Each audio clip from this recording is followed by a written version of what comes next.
Hi friends, welcome back to my channel. My name's Jack, this is Jthbooks, and it is time for the top 10 books of the year so far.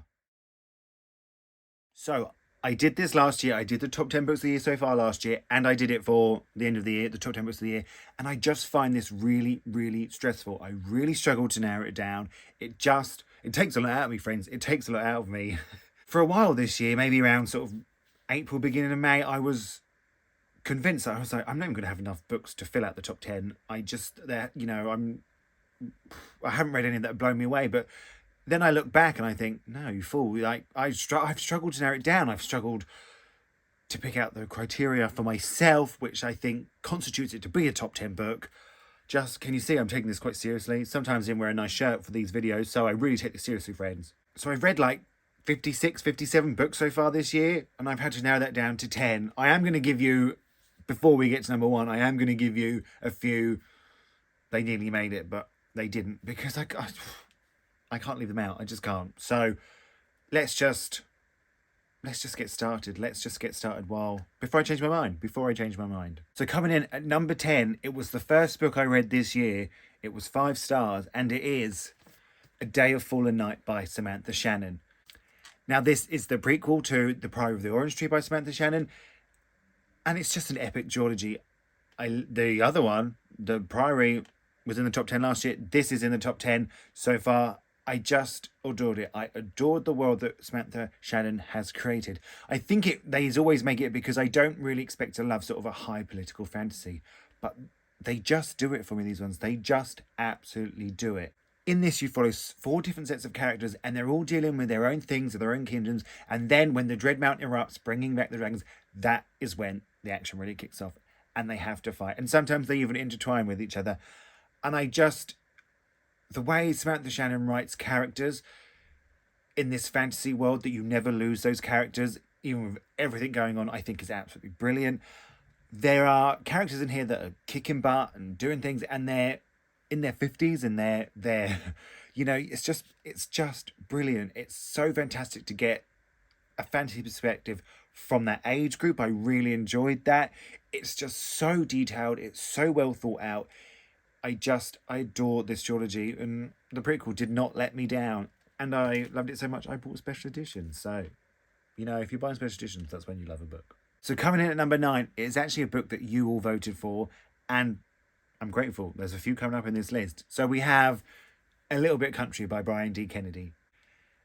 Now, in this, we follow Emmett, who wants to be country music's first openly gay superstar, and he goes to work at Wonderworld, which is a theme park owned by Wanda Jean, his favourite country music star, and he's going to try and get his big start there, his big break. And we also follow Luke, who hates country music because there was a falling out between his grandma and Wanda Jean, and his grandma was sort of an up-and-coming country star, and then she lost her career. So he hates country music. He doesn't like Wanda Jean.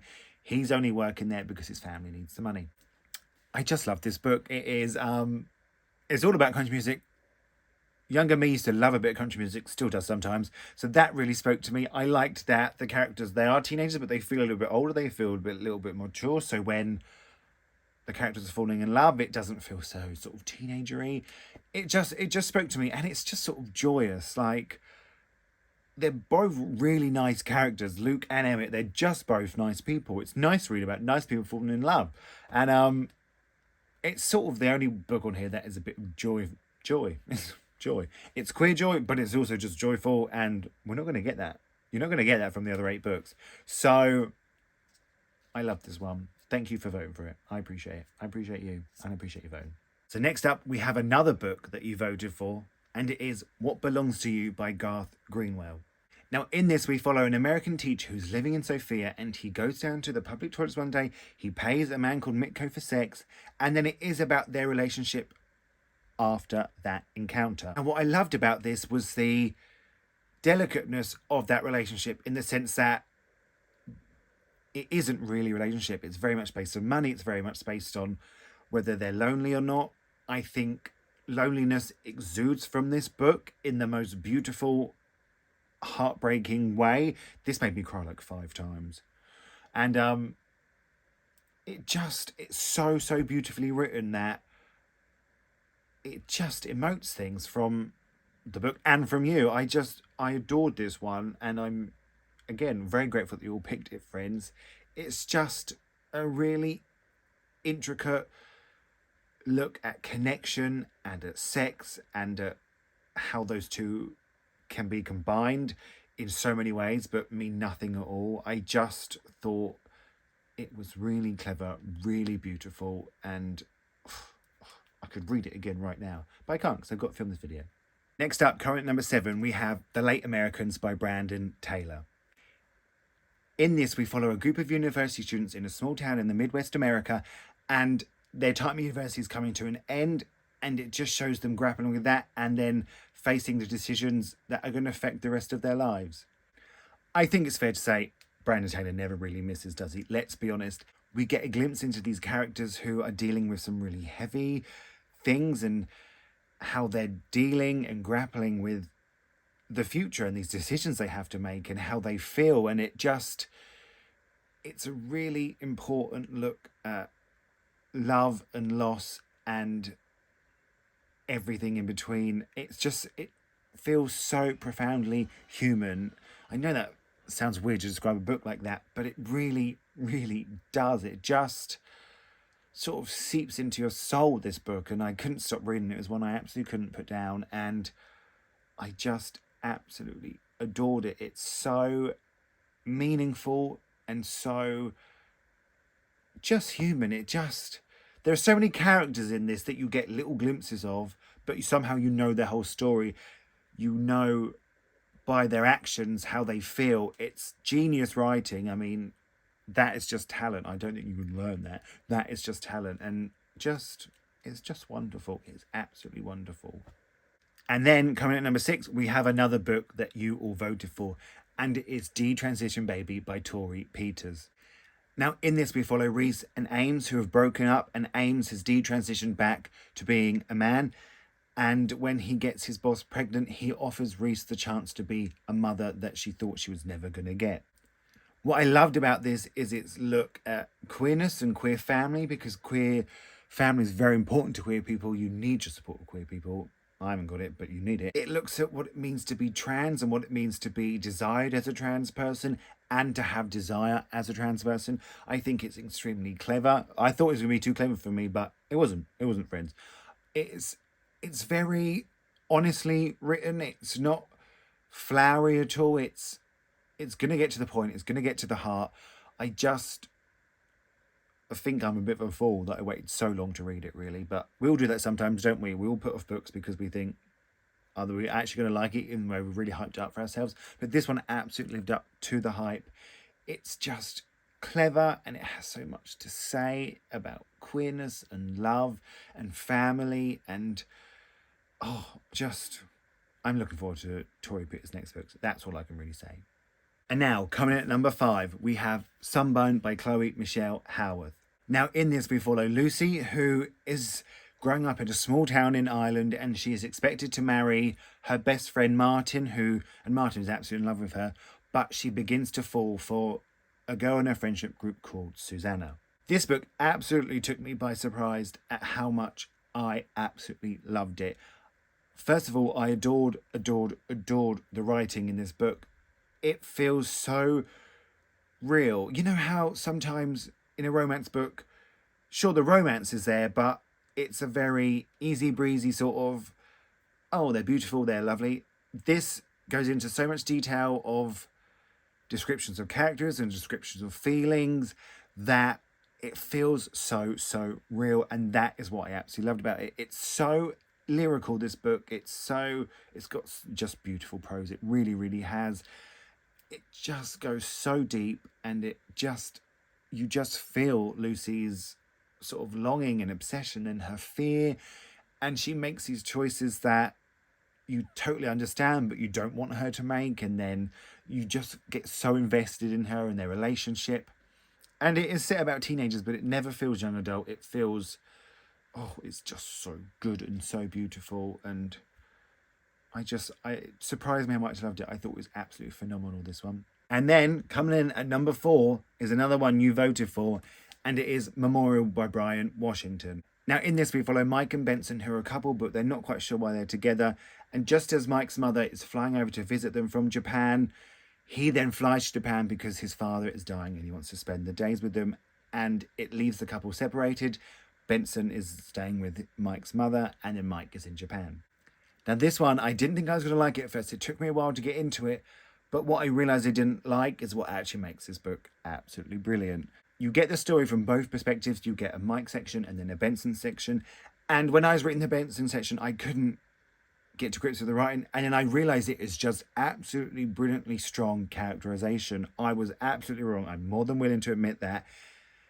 And where the characters are so different, it means you get to know them so well. You get to know their thoughts, their feelings. It's so intimate and so tender, and they have this really stifled communication that you think as a reader, why are they still together? Why are they doing all these things? And they really sort of separate when they're apart, but then when they come back together, it feels, well, this book was so open-ended, which I absolutely love. Normally not a fan, but this, I almost wanted another one. That's what I actually wanted. I wanted part 2, but there's not. So we were just stuck with the open ending. What I really like about this is what it says about relationships of so many kinds, of lovers, of in-laws, of when you know someone's going to die and how that affects relationship. It's really so beautiful, so tender, so clever, and it's just one of those books that slowly got to me, and I didn't think I was going to love it as much as I did, but hey, it's top 4 now, so that means that I absolutely loved it. Now, coming in, the top 3, the big 3, if that's what you want to call it. I don't know why you would, but that's what I'm sort of calling it now. So, the big 3. We have Wandering Souls by Cecil Pinn. Now, in this, we follow 3 siblings who, after the last American troops have left Vietnam, they are leaving Vietnam with their family for a new life. But the 3 siblings go on a different boat to their family. Their boat makes it, and unfortunately the family doesn't. So then these kids are shipped around to refugee camps. They were heading for America, but they end up in Thatcher's Britain. Now, this was the first book of the year to make me cry, which isn't hard, but this was the first one I've done it, so, it holds a special place. Wandering Souls is a really moving, heartwarming, and heartbreaking book. It deals with so much, and it sort of goes for decades, this book. It really spans an amount of time, but you never lose the intimacy of it. You never lose the detail of it. You never lose it never feels sort of vague or too expansive. It feels really delicate. And what is really special about this book is it has sections that sort of veer away from the siblings. Like, you sort of get about a couple of soldiers in Vietnam, and you get some of the story told from one of their younger brothers that dies on the ships, and that's what made me cry. That is so unbelievably heartbreaking. It's so beautifully written. It's just so well researched, this book. It's set in the past, but it feels so timely, especially in the UK. We get refugees every day. I say, bring them in, let's make them safe.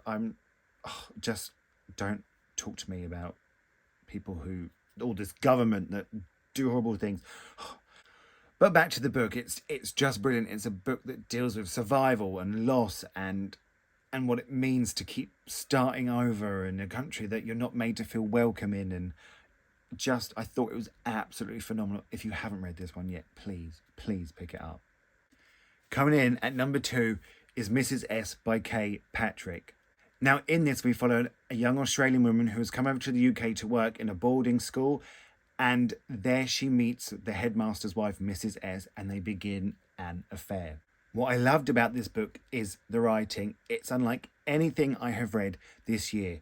The sentences are short and they're sharp and they're static, but then you get this sort of occasional long one that's got this really brilliant prose. I don't think it's a writing style that's going to be for everybody. It took me a while to get used to it, but now it's number 2.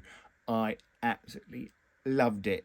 It feels so deep, and it's told from the first person perspective, so you get in this character's head so immensely in a way I haven't read in a long time.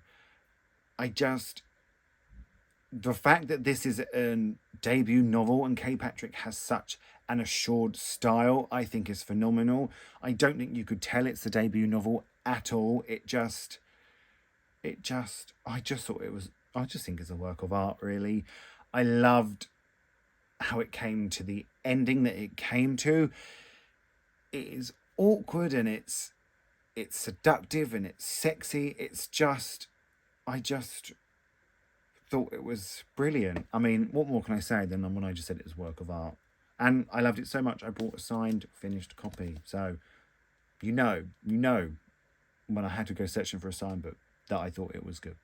Now, just quickly, before we get to number one, I just want to give a few shout outs because I'm so gutted these books couldn't make it because they are absolutely brilliant. It's just, 10. It's a hard choice. So first up, we have the non-fiction This Arab is Queer, edited by Elias Jansen. Just a phenomenal collection of essays. And then we have Small Worlds by Caleb Azuma Nelson. This is just such a beautifully written book. And we also have Open Throat by Henry Hoke, which is a short book, but it sure does pack a punch. So now we're coming up for number one. Do we want a drum roll? It has to stop because I used the book for the drum roll. We have In Memoriam by Alice Winn.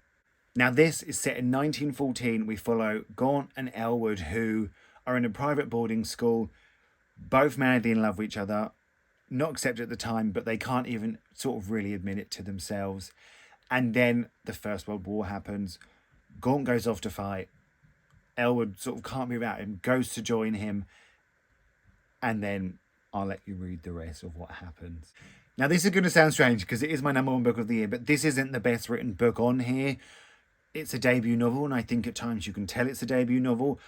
But what this book did absolutely captured all of me. It has the queerness that I love. It has the historical fiction that I love. This is sort of the book I've always been looking for that feels really historical fiction-esque, but also very literary. And it has that queerness in it that I long for.